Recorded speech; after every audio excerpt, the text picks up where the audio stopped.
بسم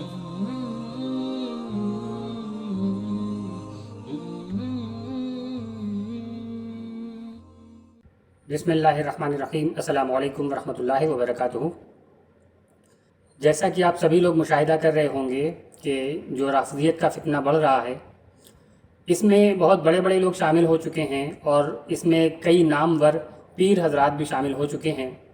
جو کہ نسب کے اعتبار سے سید ہیں۔ وہ اپنے سید ہونے کی وجہ سے لوگوں کو اپنی طرف مائل کرتے ہیں، لوگوں کو بار بار یہ بتاتے ہیں کہ ہم سید ہیں، ہم سادات میں سے ہیں، ہم آل علی ہیں، ہم آل رسول ہیں، ہم اہل بیت ہیں۔ اس طرح کی باتیں کر کے لوگوں کو اپنی طرف مائل کرتے ہیں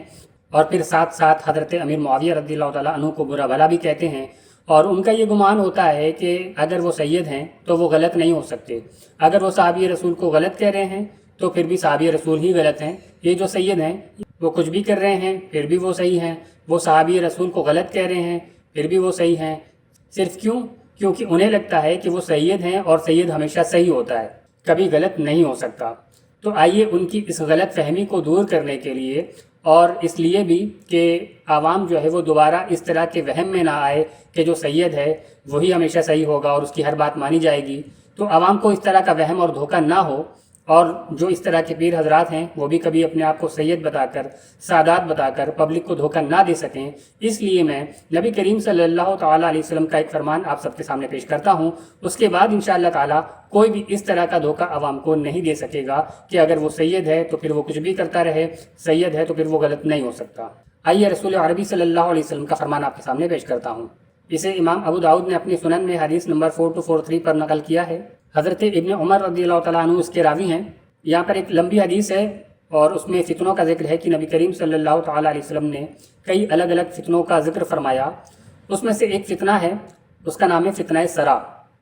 تو حضرت ابن عمر فرماتے ہیں کہ حضور صلی اللہ تعالیٰ علیہ وسلم نے فتنہ سرا کا ذکر کرتے ہوئے فرمایا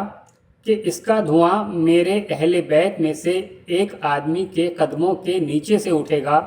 اس کا گمان یہ ہوگا کہ وہ مجھ سے ہے، حالانکہ اس کا مجھ سے کوئی تعلق نہ ہوگا، میرے دوست تو متقی لوگ ہیں۔ اسی حدیث کو امام احمد بن حنبل نے اپنی مسند میں حدیث نمبر 6168 پر نقل کیا ہے، اور آپ کو بتا دوں کہ اس حدیث کی جو سند ہے وہ بھی بالکل صحیح ہے۔ تو یہ حدیث بتاتی ہے کہ نبی کریم صلی اللہ تعالیٰ علیہ وسلم نے جہاں پر فتنوں کا ذکر فرمایا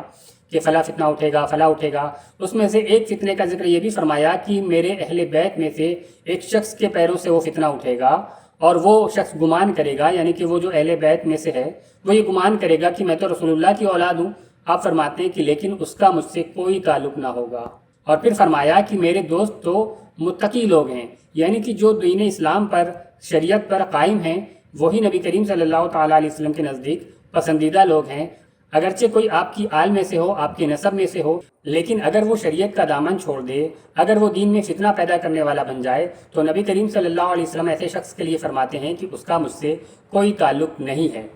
تو بھلا جس شخص کو رسول اللہ صلی اللہ علیہ وسلم ہی قبول کرنے سے انکار کر دیں وہ کس کا اہل بیت ہو سکتا ہے؟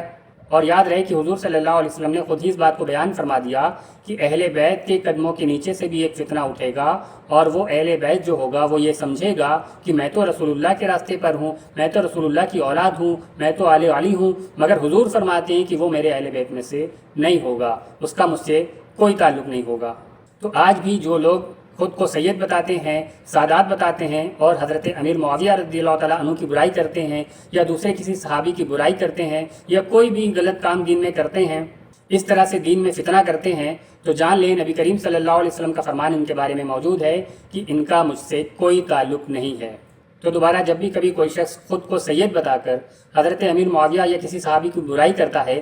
تو آپ اس کو رسول اللہ صلی اللہ تعالیٰ علیہ وسلم کا یہ فرمان ضرور سنا دیں کہ حضور نے تو پہلے ہی بیان فرما دیا تھا کہ میرے اہل بیت کے قدموں سے بھی ایک فتنہ اٹھے گا اور تم وہی فتنہ ہو۔ ویڈیو پسند آئے تو اسے زیادہ سے زیادہ لائک کریں، چینل کو سبسکرائب کریں، اپنے دوست احباب کو شیئر کریں، ہو سکتا ہے آپ کے ذریعے کسی کی اصلاح ہو جائے۔ السلام علیکم ورحمۃ اللہ وبرکاتہ۔